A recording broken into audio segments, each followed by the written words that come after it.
नमस्कार, कैसे हैं आप सभी लोग। मैं निधि विश्वकर्मा ईश्वर से प्रार्थना करती हूँ कि आप सभी लोग खुश रहें, स्वस्थ रहें और मस्त रहें। आज मैं जिस विषय पर बात करने के लिए यहाँ उपस्थित हुई हूँ वो है कोरोना महामारी कोविड-19, जिसने पूरी दुनिया में पैर पसार लिए। कोई भी देश इससे अछूता नहीं बचा। हर शहर, हर गली और हर घर इससे प्रभावित है।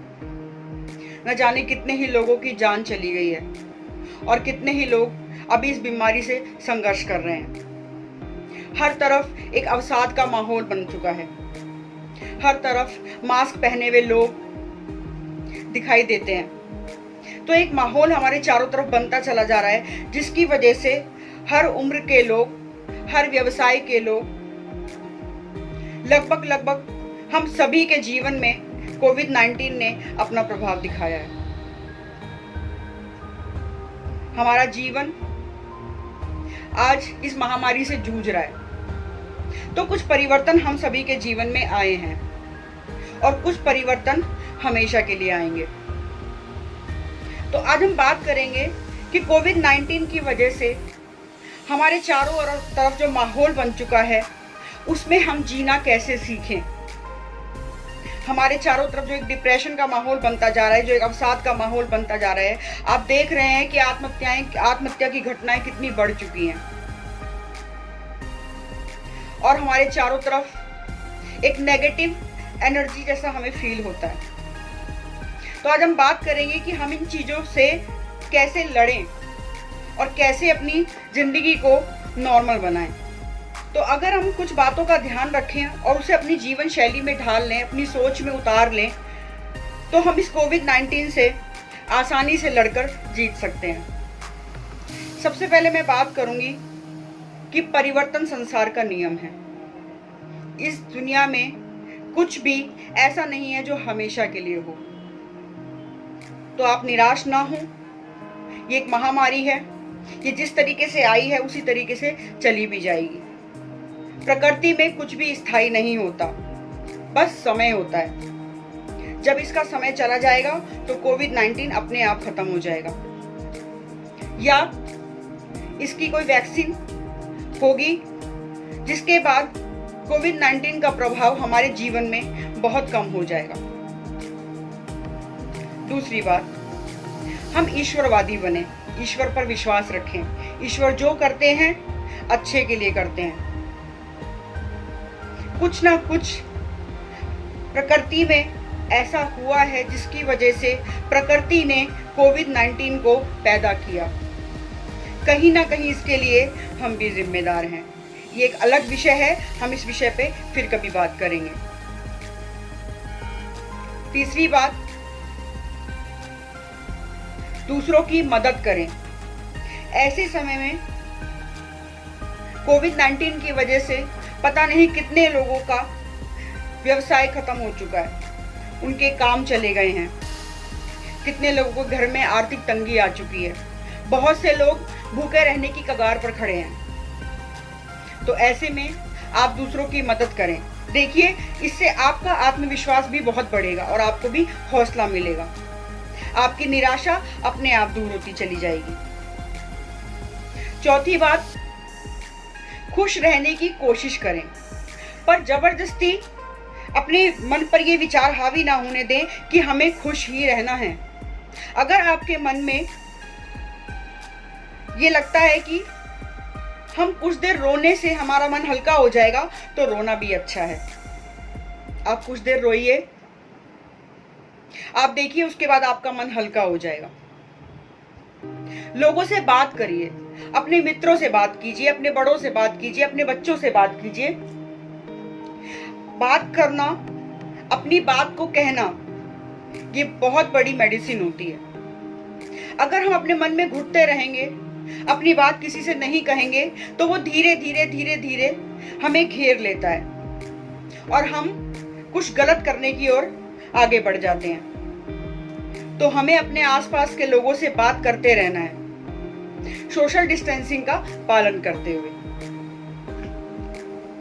देखिए, ये एक गंभीर समय चल रहा है, महामारी का समय चल रहा है। तो इसमें किसी भी चीज को लेके शर्म महसूस ना करें।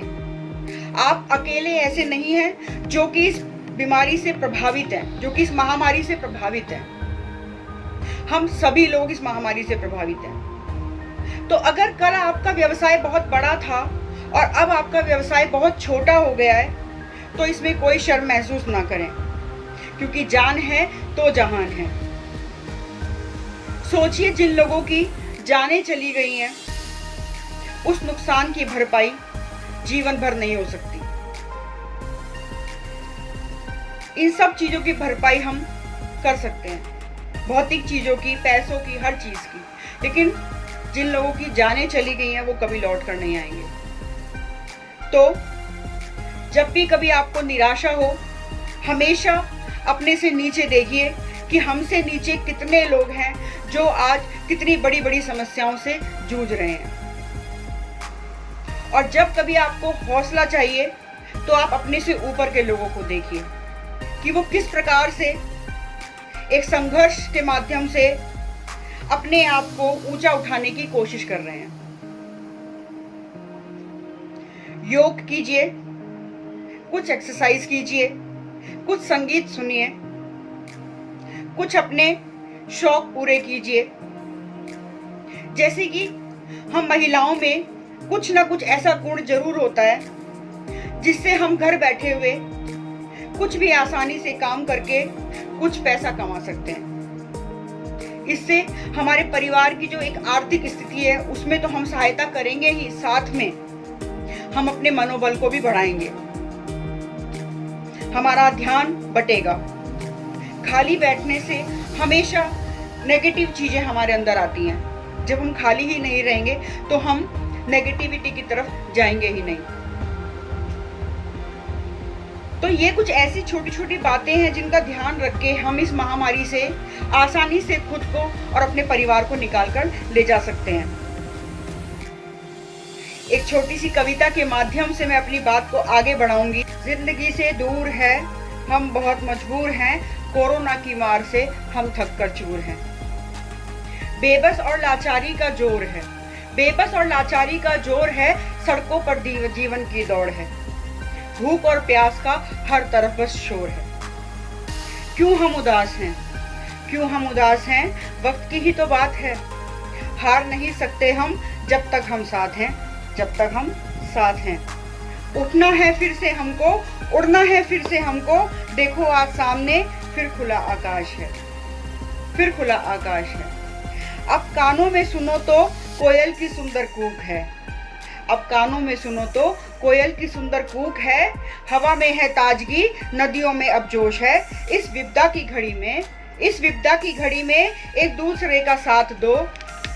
कोई ना पीछे छूट जाए, इस पर भी तुम ध्यान दो। सबका हाथ थामे रखो। रात का अंधेरा है, सूरज फिर से आएगा। रात का अंधेरा है, सूरज फिर से आएगा, ये हमें विश्वास है। हम भारतवासी हैं, हमारा जीत पर अधिकार है। जीत कर दिखाएंगे हम, जीत कर दिखाएंगे हम, थक कर हार नहीं जाएंगे हम। जीत कर दिखाएंगे हम, थक कर हार नहीं जाएंगे हम। हाथ में हाथ लिए, हाथ में हाथ लिए, खुद को और औरों को जिताएंगे हम, सबको जिताएंगे। तो विश्वास रखिए, ये समय चला जाएगा। अगर इस समय में हम अपने और अपने परिवार की जान बचा लेते हैं तो ये सबसे बड़ी बात है। जीवन कभी स्थायी नहीं होता, परिवर्तन होता रहता है। आज रात है तो कल दिन भी जरूर आएगा।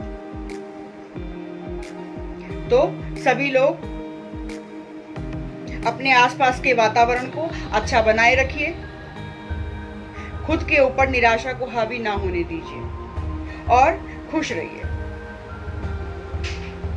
अगर आपको मेरे ये विचार अच्छे लगे तो कमेंट बॉक्स में जरूर बताइए। और अगर आप चाहते हैं कि हम इसी प्रकार जीवन के विभिन्न पक्षों पर चर्चा करते रहें तो मेरे चैनल को सब्सक्राइब जरूर कीजिए। बहुत बहुत धन्यवाद। जय हिंद, जय भारत।